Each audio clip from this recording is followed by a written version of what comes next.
आज भारतासह जगभरात हिंदी दिवस साजरा करण्यात येत आहे।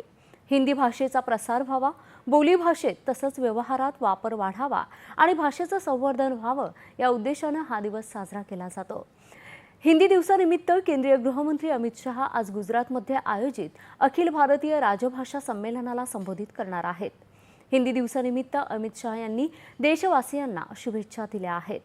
भाषा आणि संवादाचं माध्यम बनून राष्ट्रीय एकतेला प्रोत्साहन देणारी हिंदी तंत्रज्ञान, विज्ञान आणि संशोधनाची भाषा बनत आहे।